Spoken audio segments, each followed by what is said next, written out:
Welcome to the Waves of Joy podcast. I'm your host, Brenda Winkle. I'm a mindset empowerment coach and an energy healer. This podcast is about finding joy. It will also be about inspiring people who have built joy-filled lives. You'll hear more about how to find joy through the day, the weeks, the months, and years of your life, and learn about how to spread joy. You'll also hear powerful stories that don't sound joyful at the beginning, but where joy was found. I started this podcast because I wanted to normalize finding joy in the ups and downs of daily life. I hope you feel inspired and entertained. Pop in your earbuds, take me with you on your commute, or both. Let's do this. Find waves of joy. Would you like to feel better and release limiting beliefs? Of course you would. I created a free meditation for you that's downloadable. As soon as you click submit, I'll email you with a downloadable version of this free meditation. Go to brendawinkle.com/feel better. Welcome to the Waves of Joy podcast. I'm Brenda Winkle. I'm so excited for today's episode because my friend Coty Raven Morris is here with us today. Coty Raven Morris is a choral conductor, a proud alumnus of Texas State University, San Marcos, where she studied with Dr. Lynn Brinckmeyer, Jonathan Bacock, and Joey Martin. She received her Master's of Music in Choral Conducting from Michigan State University in the spring of 2020, and she's currently the visiting assistant professor of choir, music education, and social justice at Portland State University. Coty is also the founder of Being Human Together, a budding community rooted in music education, striving to normalize difficult topics in the field of music education through conversation and connection. Being Human Together seeks to discuss traditionally taboo topics like mental health, systemic oppression, diversity, and inclusivity. Oh my gosh, you are going to love Coty. She has become a very dear friend of mine. And this is going to sound a lot more like a girlfriend jam than it is a podcast interview, because that's just kind of how we roll. In fact, we were joking at one time that, I met Coty before I started Waves of Joy. And at the time that we met, we said we should be on a podcast together because it's like we're always on a podcast when we're talking. And it's true. It really is true. We have so much fun together. Coty is an accomplished choral conductor and clinician. She has so many gigs on her schedule. It is absolutely incredible. Her future engagements include the Alaska All-State Treble Choir and the Oregon Middle School Tenor Bass Choir.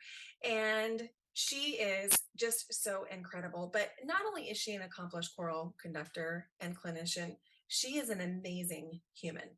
And I cannot wait to introduce you to Coty. And since we recorded this episode, her new updated website for Being Human Together is live, and she has published a book for kids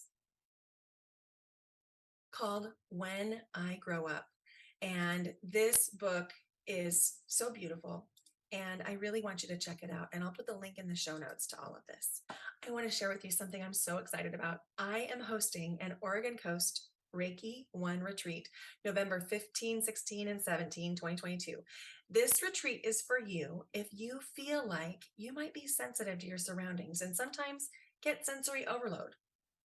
If you feel stressed and you're looking for ways to reduce stress, if you have big feelings and feel deeply and maybe need some quiet space to reset after spending time with others or after too much stimulation, if you experience elevated responses to positive or negative emotions or ever feel like you are too much, if you're a people pleaser and you wish you weren't, if you get overwhelmed in crowds and sometimes feel different from other people, if you're curious about energy, your own intuitive ability, and want to learn more, if you feel like a natural healer and want to expand your skills, or if you're a parent of humans or fur babies, have aging parents or loved ones that you want to support.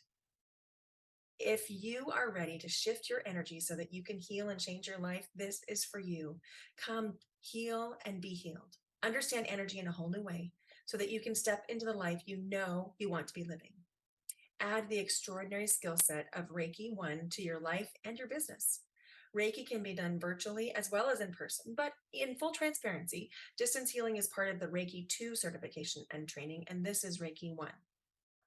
But come experience the powerful healing effects while you become a trained practitioner. Experience this shift all in a loving container where you'll be held safe and build community.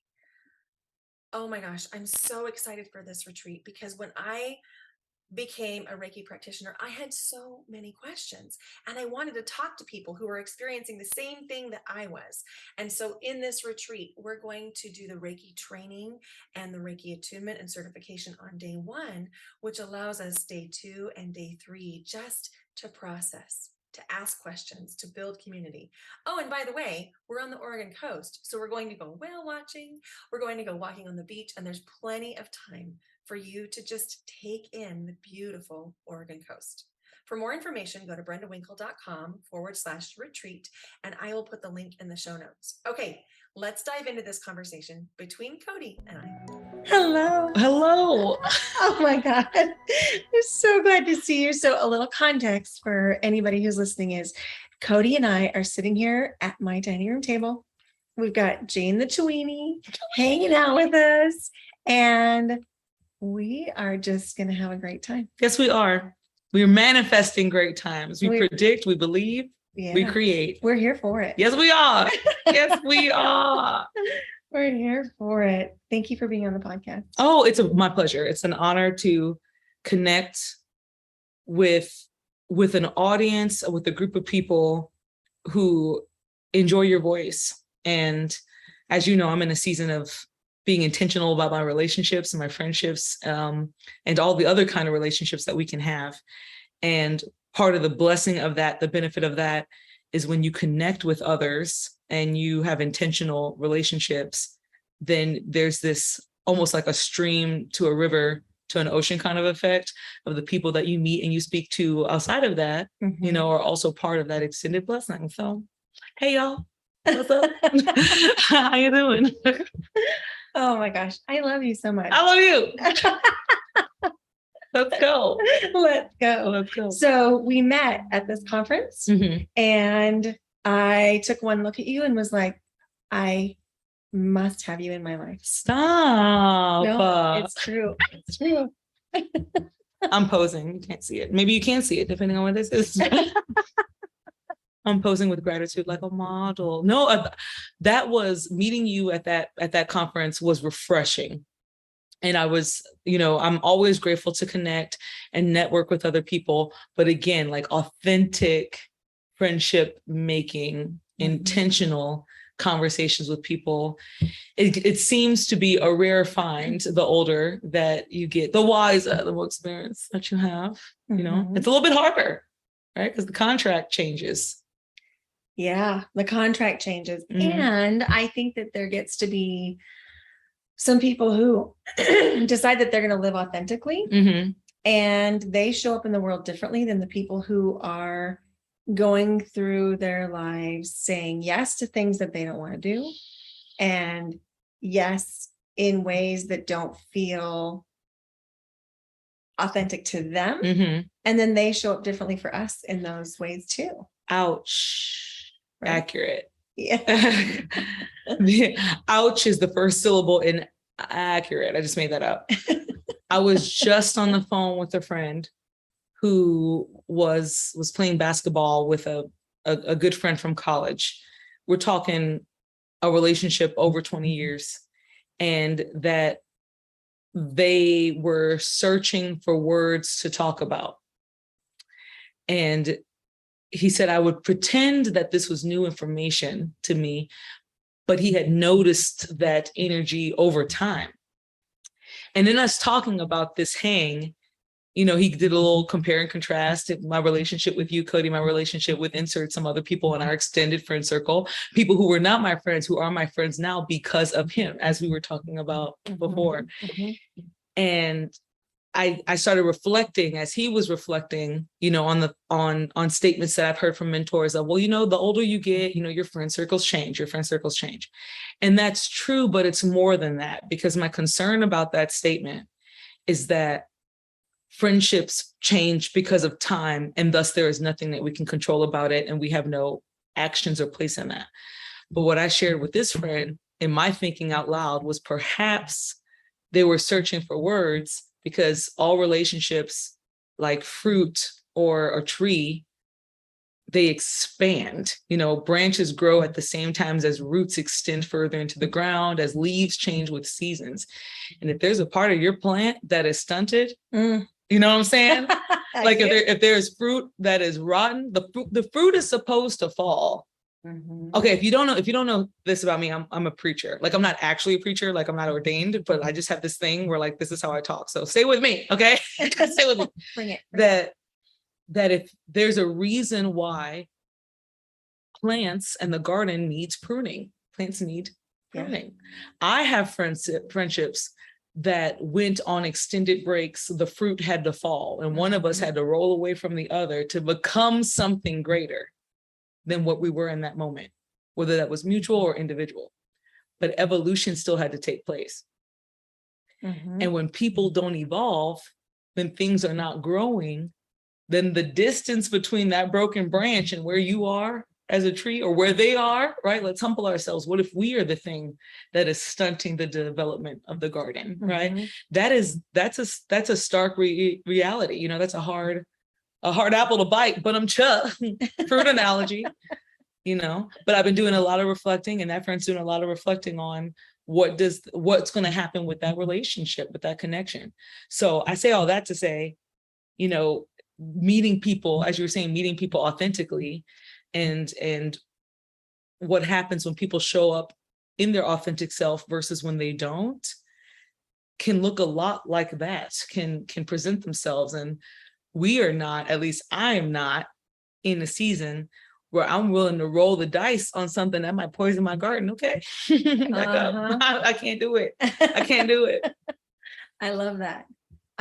Roll the dice on something that might poison your garden. I can't. Okay. I don't know, but it's hard, Brenda. It's hard because then you throw this whole concept of having faith in people, and then what if someone was placed in your life for you to help them grow? Well, and see, here's what I think too, is all of what you said, and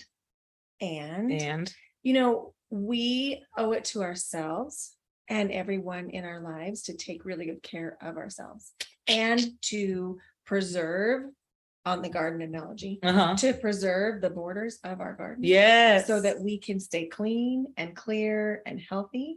And if someone's going to bring toxin into my garden, I am not here for that. I'm not. We don't have the bandwidth for poison. No. It's just, we don't have it. So in December of 20, what is time but a construct? December of 2021. Just the other day, y'all. I know I've told you about when I DJ'd. Mm-hmm. I DJ'd this wedding. So I did DJing for our friends who may be listening. DJing paid for my tuition when I was in college. And I was doing a lot of, house parties and sorority and frat things. But when you stay out to 2-3 o'clock in the morning, fun fact, you fail all your 8 a.m. classes. So that wasn't something that was sustainable, right? I had to grow out of that.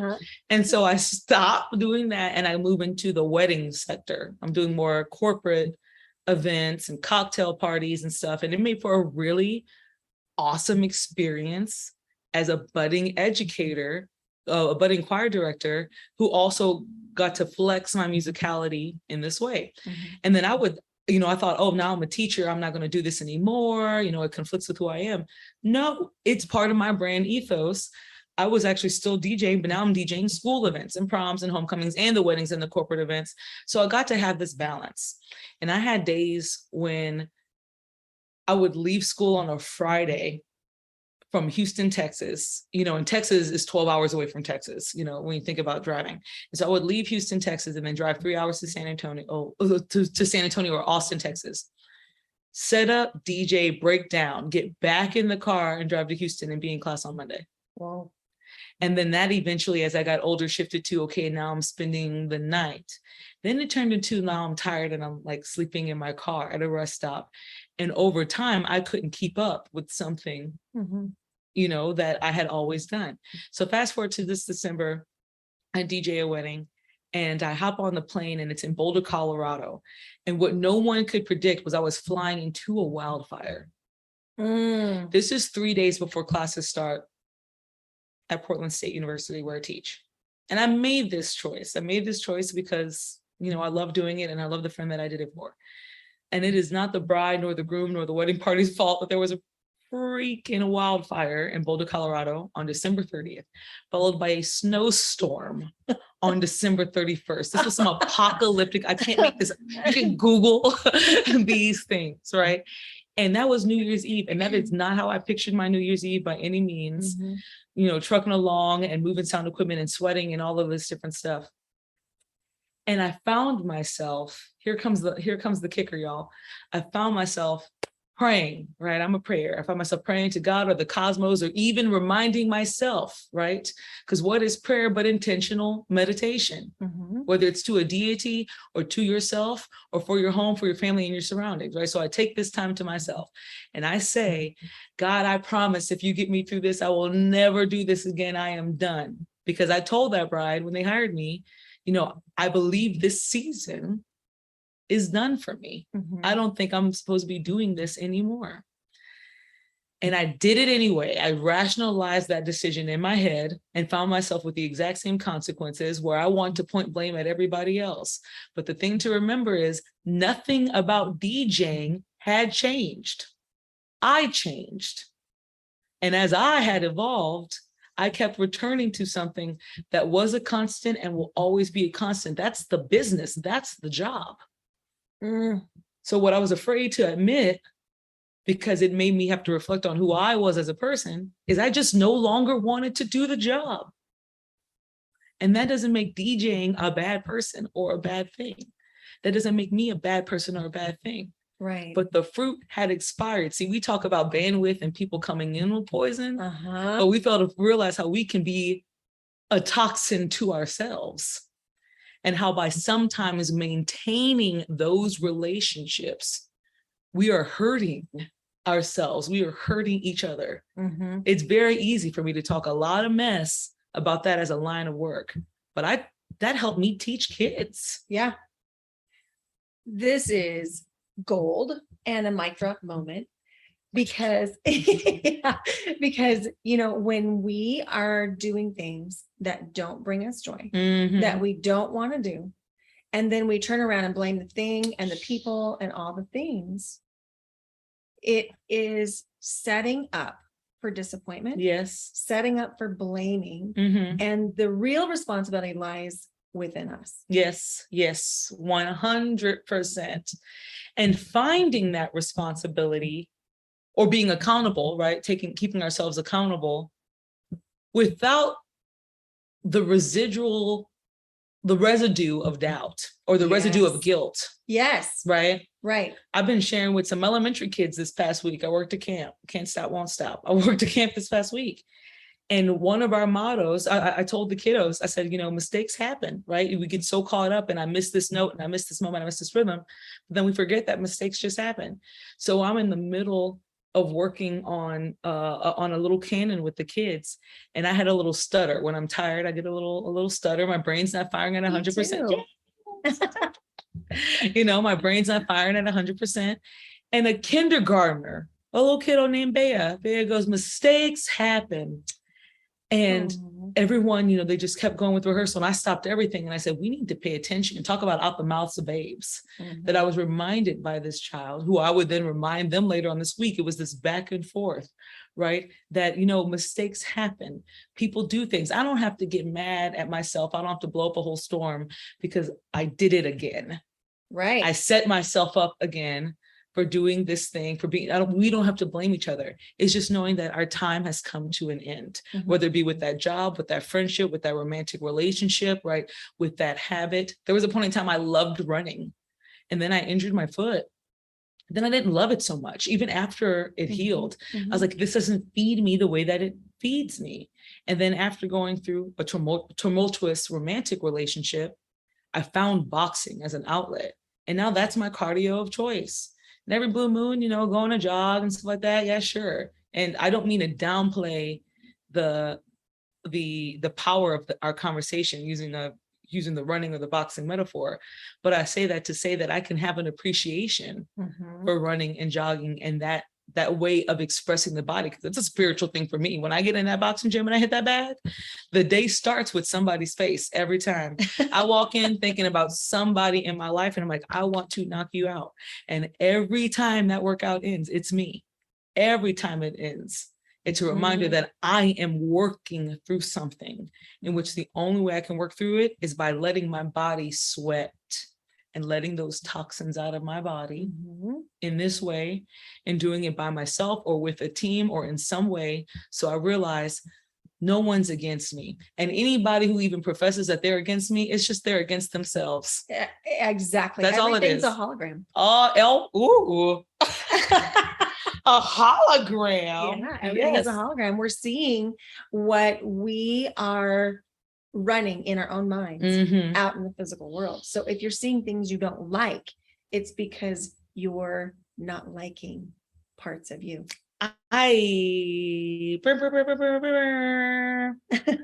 That's a lot. Yeah. That's a lot to process. You know, I've been thinking a lot about this may be a left turn, but it's what came in my mind. Consent in things at its root. Yeah. And building relationships and talking about trimming the tree and the gardens and, you know, and the holograms and the reflection is, I think about a mentor who said to me when it came to classroom discipline, Coty, delayed obedience is disobedience. What you do not correct, you give permission to. And if it wasn't so wordy, I get it tattooed on my neck. You know what I'm saying? But when that is Denise Eaton. It's a dear friend of mine and a mentor. She hates that I still call her a mentor, but I said it anyway, Denise, because I'm still learning from you. And I think about that phrase, yes, in the classroom, but in the ways that we go about our relationships with other people. Delayed obedience is disobedience. What you do not correct, you give permission to.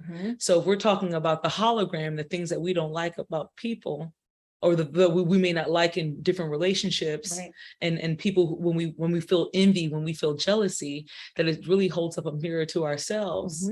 The amount of times I've had conversations with myself about friends this summer, when I thought, you know, the next time they do that thing, I have to find an opportunity to correct it. I have to find an opportunity to address it.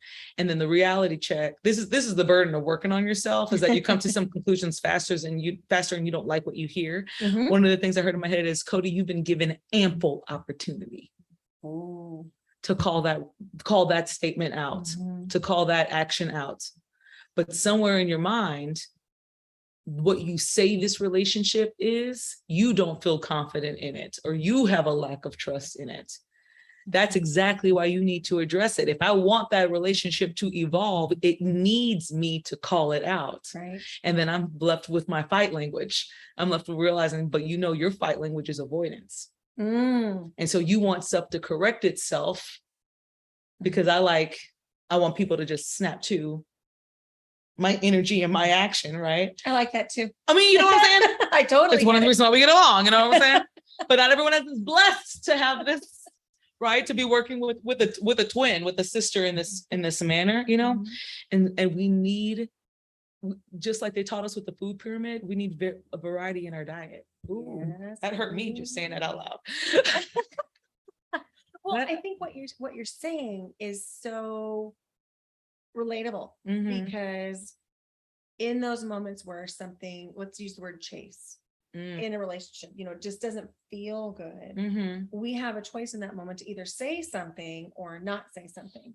And if we decide to say something, then we risk confrontation, right? That part. And if we don't say something, then it's a little bit like drinking poison. Back to the beginning of the conversation. Oh my goodness. that's and what's so funny that my first gasp came from, I'm using all these colorful mannerisms to also talk about just conflict. Yeah. And one of my go-to phrases is, we must lean into the dissonance. Mm-hmm. Oh, I like that. I love to lean into the dissonance in music. If everything was just pretty, final chord, then there was no conflict to challenge the listener. Mm-hmm. And I always talk about that we have dissonance in the way that our countries, our continents were created, right? That Earth literally broke from itself and clashed into each other to make mountains. Yeah. And yet all of us in some way, shape, or form are avoiding addressing that one coworker about that one thing.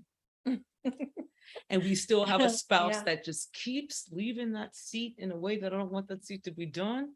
And that's not how I like my dishwasher to be packed. And we just boil and boil and boil and boil and boil. Mm-hmm. Because at the root of it, there was some form of trust not established, or there's no trust there in order to evolve.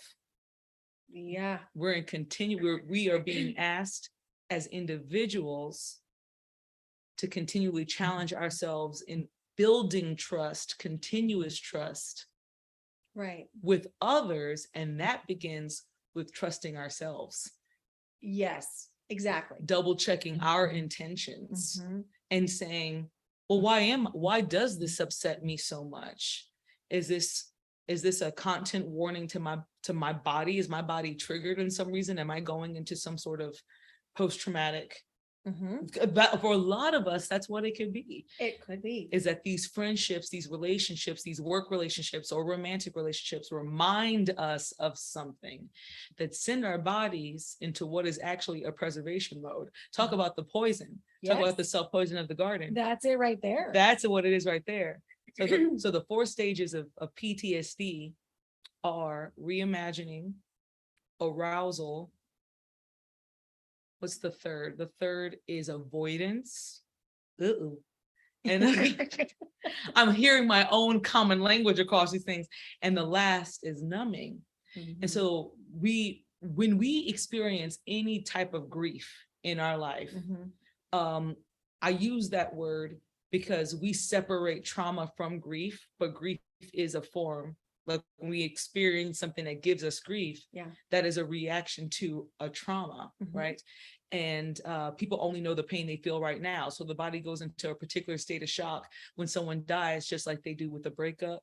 Yeah, it's the same hormone. It's the same hormone release, right? But we haven't normalized that conversation, and it's important for us to do that because people can only understand the pain they feel in that moment.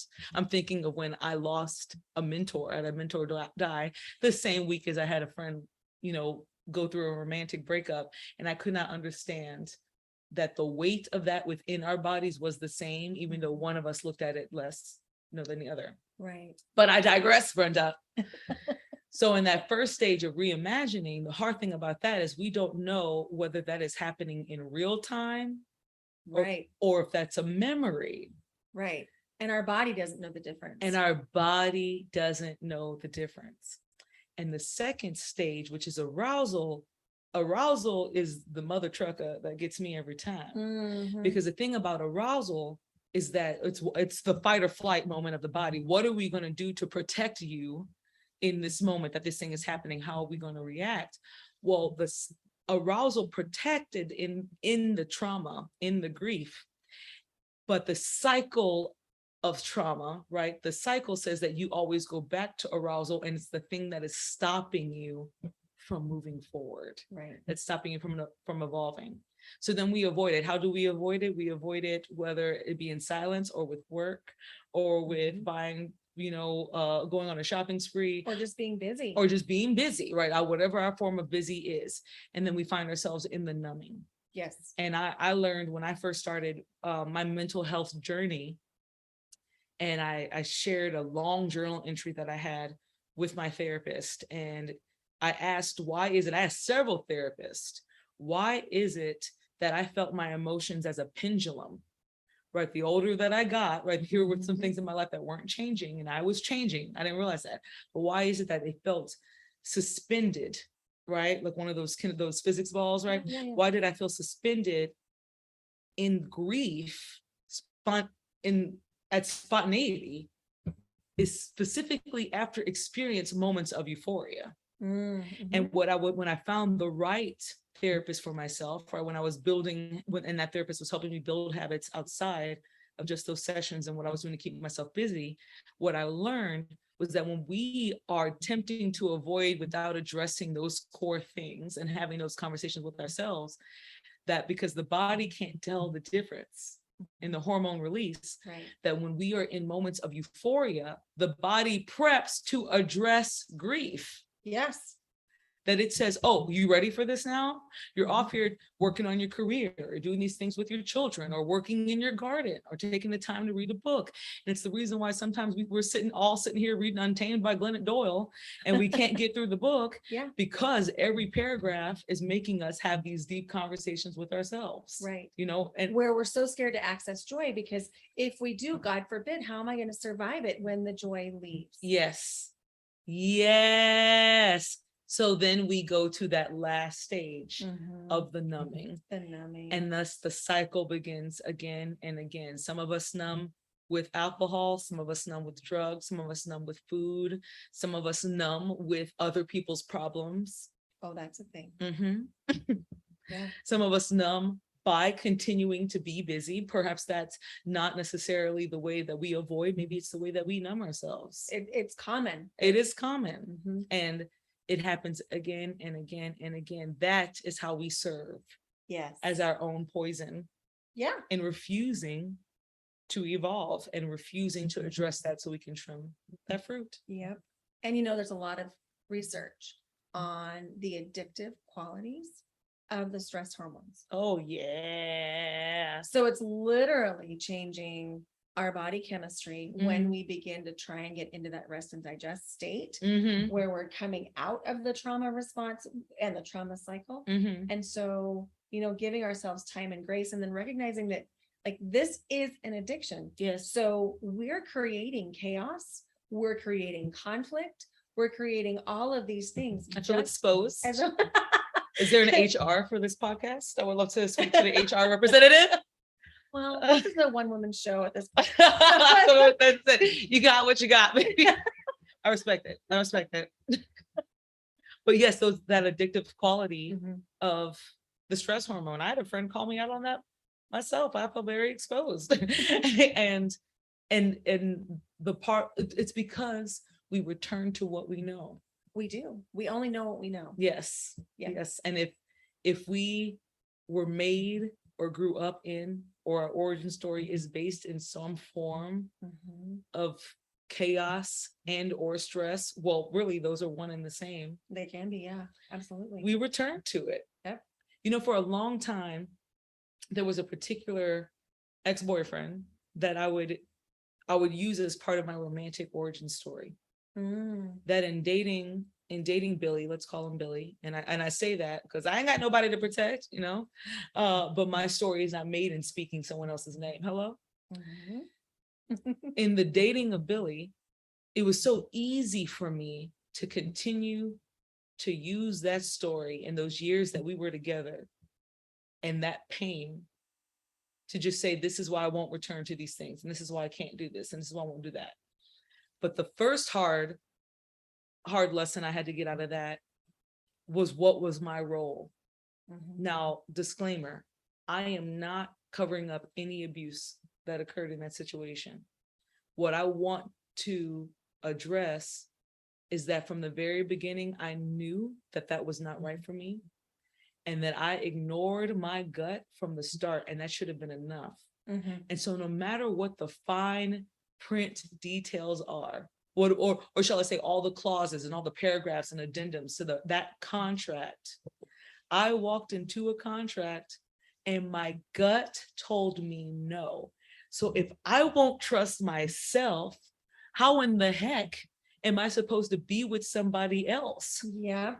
If I won't listen to my own compass. And everything was the aftermath of not being able to follow my true north. Oh my God. So this was my experience too. I knew in my gut I knew it wasn't right. And so I knew that. And then I continued to make excuses around why that wasn't actually true. And then I began to make excuses around behavior that I knew was not okay. Mm-hmm. And then I began to think, oh, I know, I'll just fix him. Oh.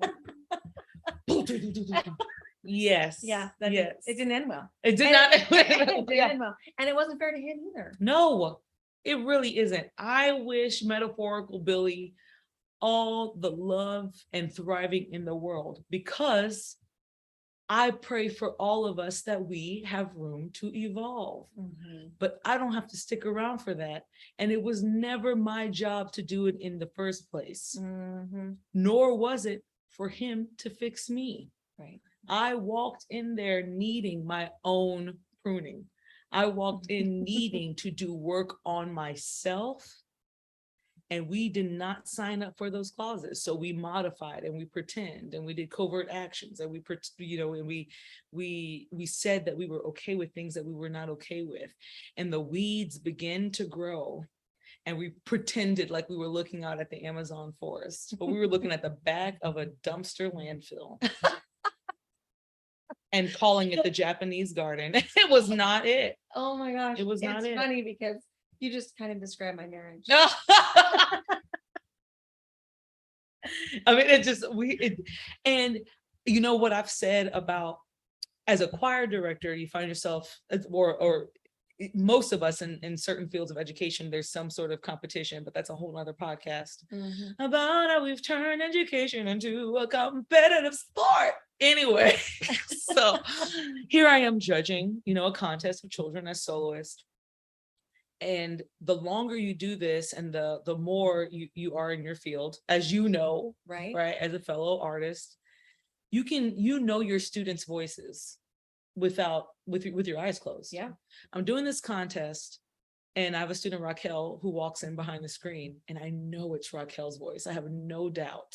I knew I had at least a couple of soprano twos. I'm judging soprano two, boom. And you have this moment. A lot of people won't admit it, but I'll admit it. It all crosses our minds. You have this moment. Do I rank this student higher than they deserve to keep them in the contest? And the answer is without a doubt a no. Mm-hmm. And above all the reasons of being ethical and, and the responsibilities we have as educators, what the personal, the real moral thing that you have to realize is on the table is the minute you go against that aspect of consistency within yourself, then the rest of your scores don't matter anymore. Right. Nothing makes sense. Things don't align. You can't check your math because now you got this variable thrown in that has thrown off the whole equation. Yeah. And you just said that it's true when it's wrong. You said that it's right, but it's not. 2 + 2 is 5, but we know we have enough evidence that's not right. That's what happens when we go against our gut.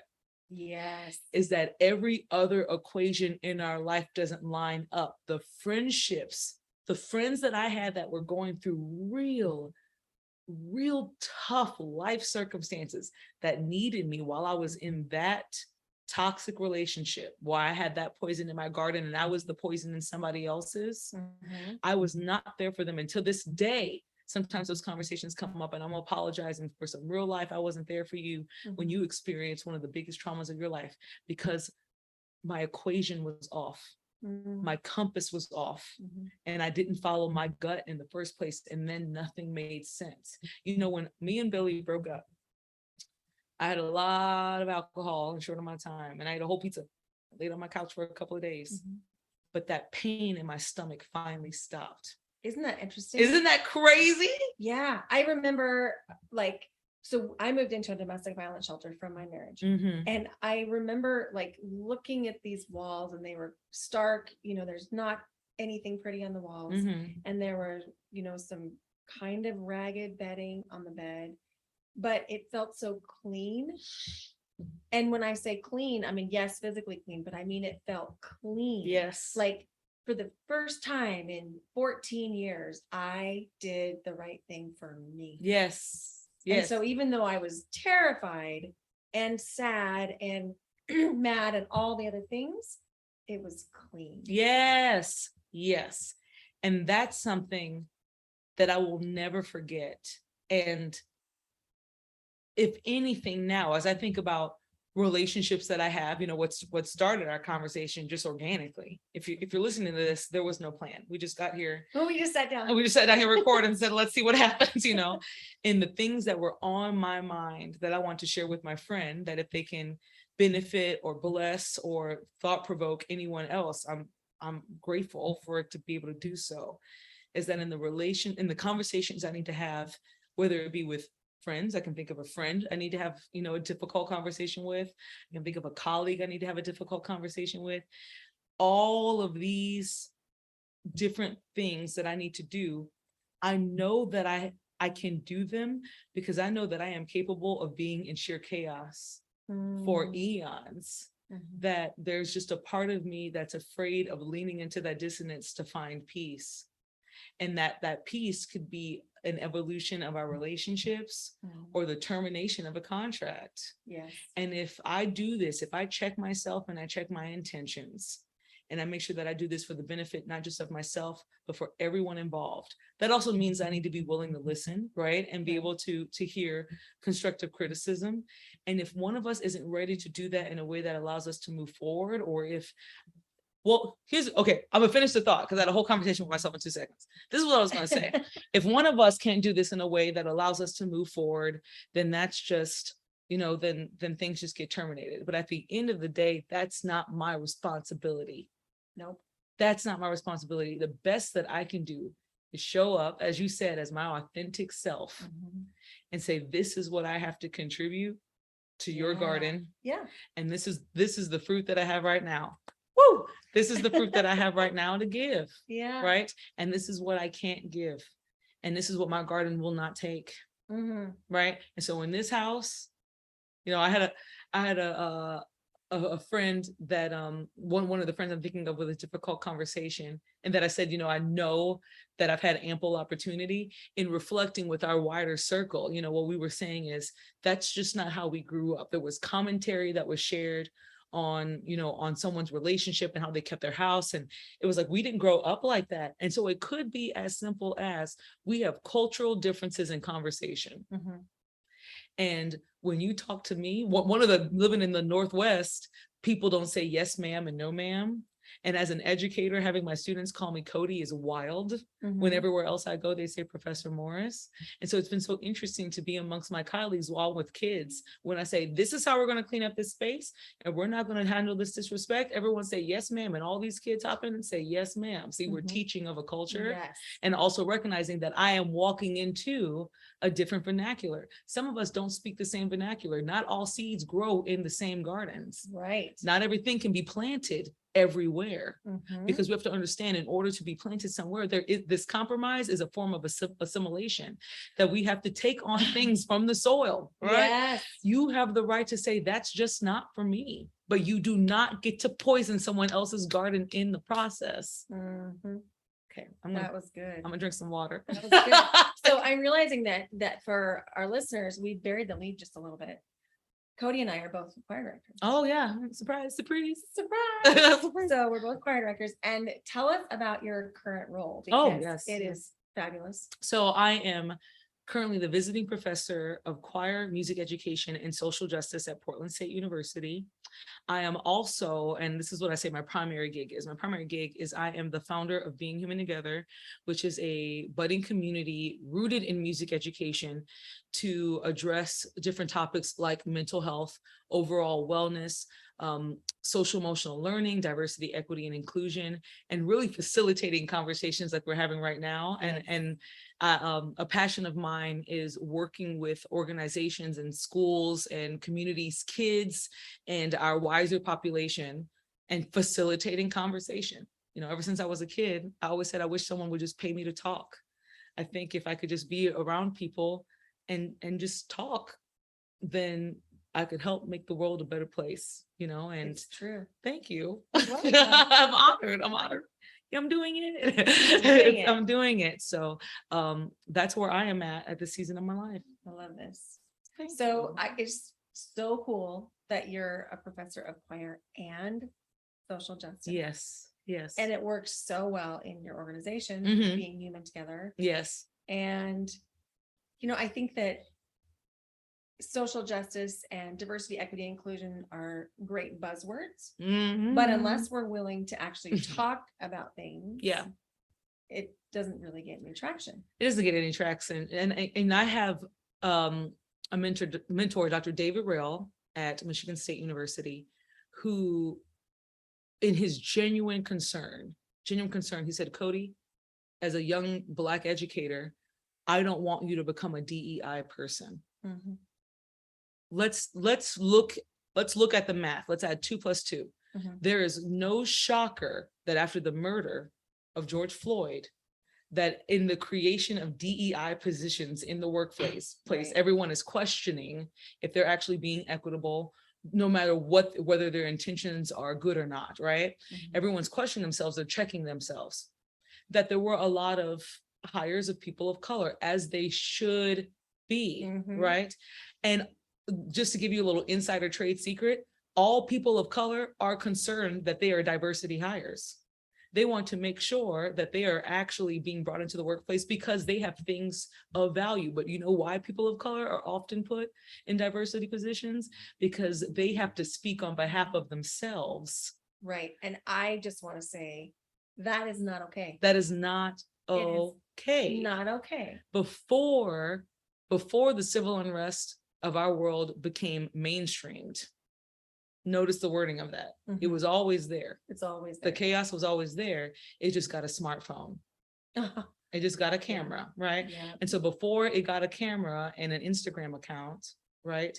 What I shared with that professor, who wants to make sure I'm highlighted in this world, not just as a Black woman, which is a powerful thing to be, but as an educator, as a conductor, as a singer, as a speaker, right? Wants to make sure that all those identities are also amplified.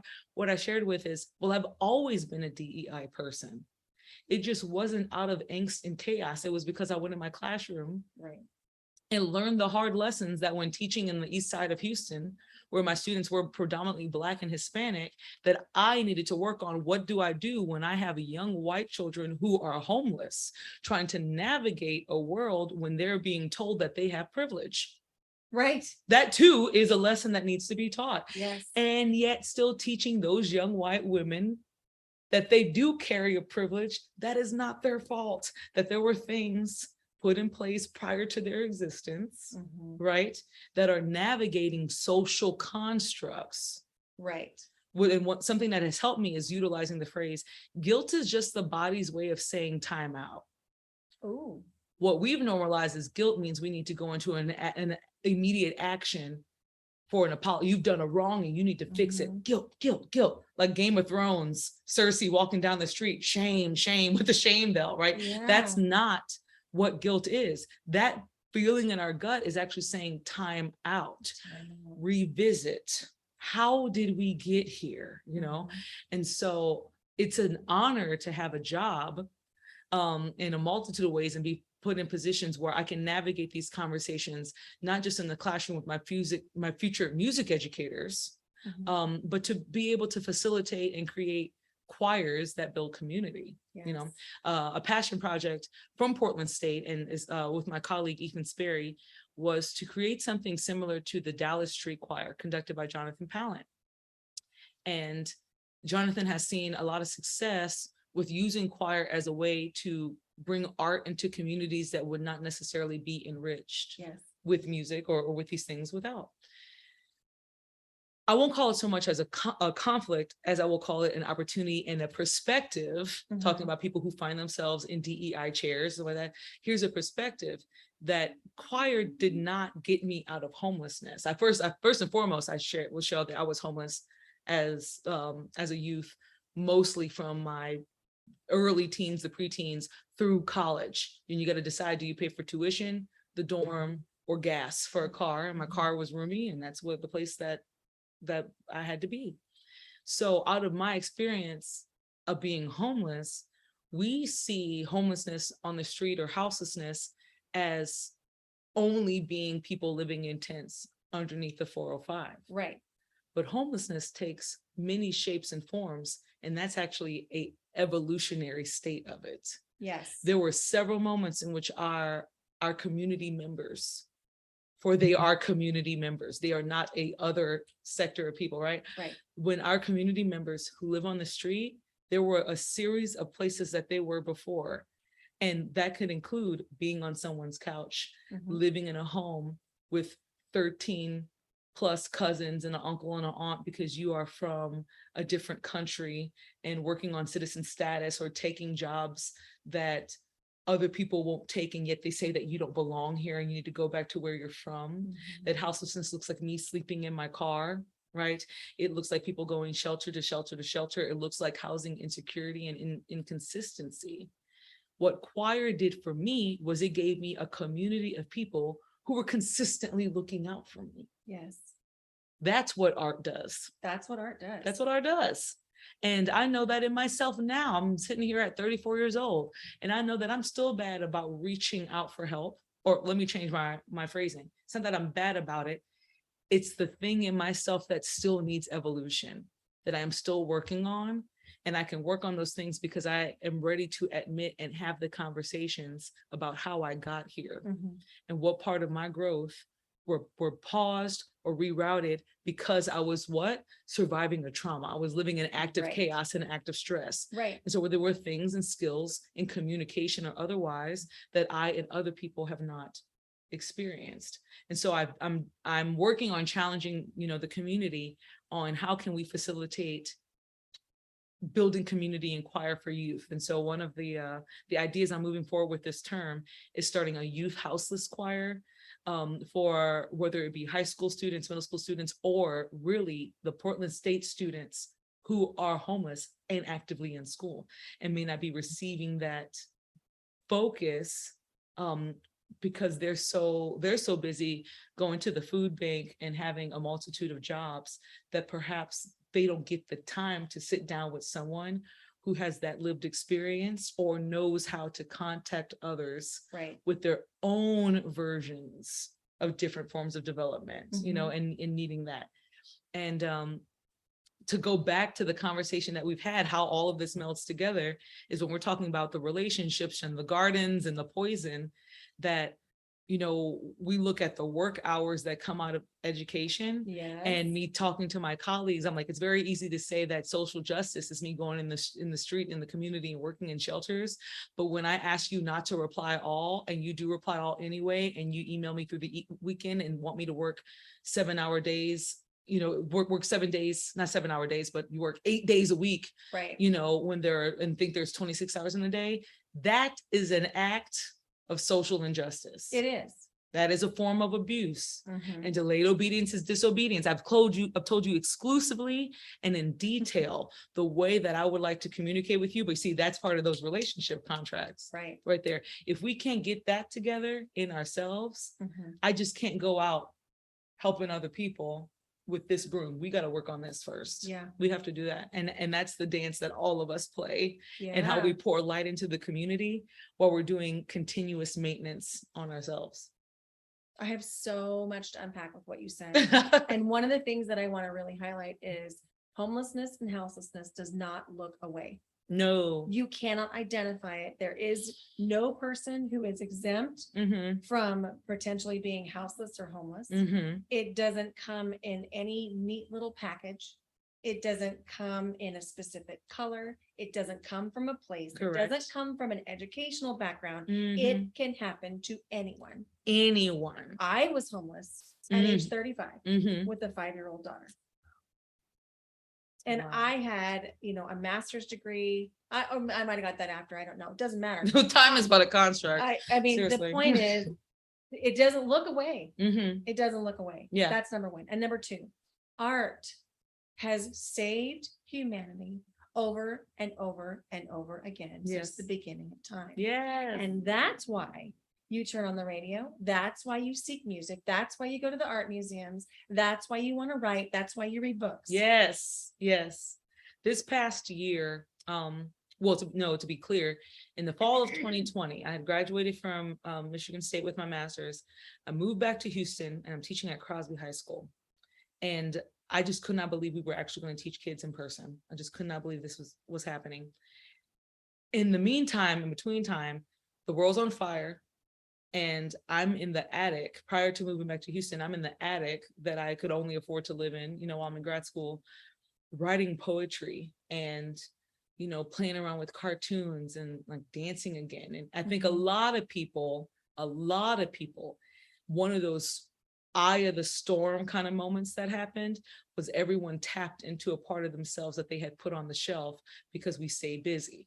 Right. We have this collective community avoidance language of staying busy. Right. And so I got back into, the classroom, and I asked myself, what would happen if I clocked in to Crosby High School on the contract hours, and I was best that I could be on these contract hours. Parentheses, of course I worked outside those hours because sometimes that's just what has to happen. Right. But what if me clocking into those other hours were me taking away from my second, and really what then became and what is always fighting to be my primary job, me? What if I clocked into my passions when I left? And so then now that poetry became this thing that I had the freedom to just do with this abundant amount of time, but that is not a privilege that I have because we're out here, got to get insurance, have to have a job with insurance, right? That what if it went from that to, it is my obligation to set aside time for me to be this creative. And what happens if that passion meets my purpose and how I want to bring light into the world? And so I wrote a poem called When I Grow Up, and it's because I'm at school listening to a piece of legislation, or looking at the news about a piece of legislation where third graders have to decide their career tracks. And I just could not believe we're asking that of little kids. We're asking that of kids. What happened to the part of them that lets them just want to imagine? So I wrote this poem, When I Grow Up, and the first stanza, what do you want to be when you grow up? How do I answer? I want to be the sun so I can shine down on the trees. I want to be the air to kiss the wing of birds.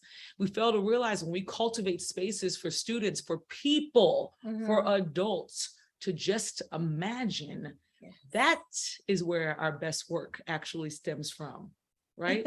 Yes. We need the freedom to just be creative and be our authentic selves. And some people do that by painting, and some people do that by writing. Some people do that by playing basketball or expressing themselves physically. We all have these aspects of wellness, but then we push people into these corners. We choke the life out of them. Yeah. Or we choke that joy out of them. And so it's been really exciting. First, that book's coming out this October, and I'm really pumped about that. And I wrote a canon. What's the title of the book? The title of the book will be When I Grow Up, and it'll be a digital release with F-Flat Books. I am grateful to be able to sign with them, and that gives me the opportunity to even extend to other publishers. They're very much catered in amplifying the voice of music educators. And with it being a digital release, there will be lessons and interactive tunes and clickable aspects of the graphics. So cool. It's really cool. I'm so excited about it. I got to collaborate with a former student of mine, Monica Juarez. She is a culinary business major. Ooh. Yeah, culinary business major who drew a cartoon of me as a going away present when she was 14, when I went to grad school. And I said, one day I'm going to call you with a cool idea. And I don't know what that idea is, but I'm going to call you with it. And so I called her up. She was a senior in high school. And we talked about how to do an invoice and how to do a contract. And there was a different feeling in being able to pay one of my students to utilize their art and it not be about it being her career. It's her scratching that itch the way that I scratch that itch with DJing, because I can, because on this planet, I have the ability to enjoy my life and create at the same time. And a day may come where Monica doesn't want to do that. A day may come where I'm not jazzed up about writing children's books. But what's important is that we are finding ways to express our purpose, right? And that can continue to evolve. So I get to express mine through the writing of children's books and a choral piece that I have right now called Who I Want to Be. That's with Briley Publishing for Treble Voices, SSA, and will come out next year for mixed choir. And got a couple of projects on deck. My Being Human Together website has a fresh launch in this upcoming September, we'll have some free resources for how to have difficult conversations and sharing graphics, whether you are a teacher or just want to spice up your workplace on how to talk about different things, whether it be consent or how to give an apology, when to know when an apology is needed, or also just learning about different artists within a realm of genres. Like, can you name a few Asian composers and or pop stars right now? I can say it's hard for me because that's just not a realm that I dive into. Is that our responsibility to be the gatekeepers of every single one of our cultures? No, it's not. No, it's not. But what if we just had resources to begin that conversations amongst each other, right? How can we go about learning and expanding our knowledge without being low-hanging fruit researchers? Yes. We don't want to be low-hanging fruit researchers. That's the thing right there. That's what I'm pumped about. I also have resources on my website, which is CotyRavenMorris.com, COTY. If you spell my first name wrong, first I'll cry. I'll forgive you after some reflection.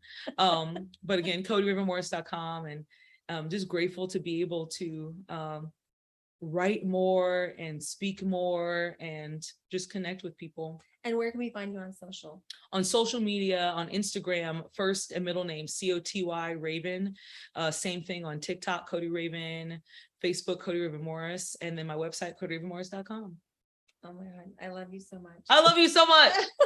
So we are going to go make lunch. Yeah. We can sit here and we will continue this conversation for the rest of the day. Oh, indeed. But we're going to go ahead and sign off on the podcast right now. And we hope you reach out to us because there's good things coming. And I want to help you with that houseless youth choir. Let's go. Let's go. Let's do it. I'm pumped. Okay. Got chilled.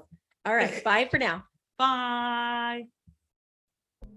I had so much fun in this conversation with Coty that I didn't even remember to ask her the 5 questions that I ask all of my guests. So Coty, this is an open invitation to come back on the podcast and answer those 5 questions. And as I'm recording this outro, Coty and I have plans tonight to meet for dinner and go to a concert together for one of our friends. So maybe we'll record something tonight. You never know. Here are the takeaways. Number 1, intentional relationships lead to authentic relationships that can expand, grow, and evolve together. Number 2, if you are in relationship with someone who isn't growing and evolving, or if you aren't growing and evolving, the distance between you will continue to grow. Number 3, we can be a toxin to ourselves by maintaining relationships that no longer serve us, whether that's a job, a friendship, or a romantic relationship. Number 4, delayed obedience is disobedience. What you don't correct, you give permission to. Number 5, lean into dissonance. There is beauty there. Number 6, trust your gut. If you won't listen to your own compass, it's difficult to trust yourself in a relationship. Number 7, compromise can be a form of assimilation. Be careful what you compromise on. Number 8, guilt is the body's way of asking for a timeout. Number 9, choir and the arts give you a community of people who look out for you. Number 10, don't leave DEI efforts, diversity, equity, and inclusion, for someone else. Get involved and do not expect people to advocate for themselves. It takes all of us. Number 11, social injustice occurs when boundaries are violated. If someone asks you to or to not do something, listen. Number 12, homelessness and houselessness does not look a certain way. Number 13, the arts have always and will continue to save humanity. And number 14, it is your responsibility to set aside time to be creative so that you have the freedom to create. I just loved this conversation with Coty and am so grateful that you have listened to the Waves of Joy podcast. If you would please give the podcast a rating and a review. The more ratings and reviews a podcast has, the more likely it is to show up in the feed of someone who really needs it. And if you haven't subscribed yet, go hit subscribe or follow on Spotify. Each episode, I choose one of the reviews. This one comes from Manifesting Clarity. I learned so much from making mistakes.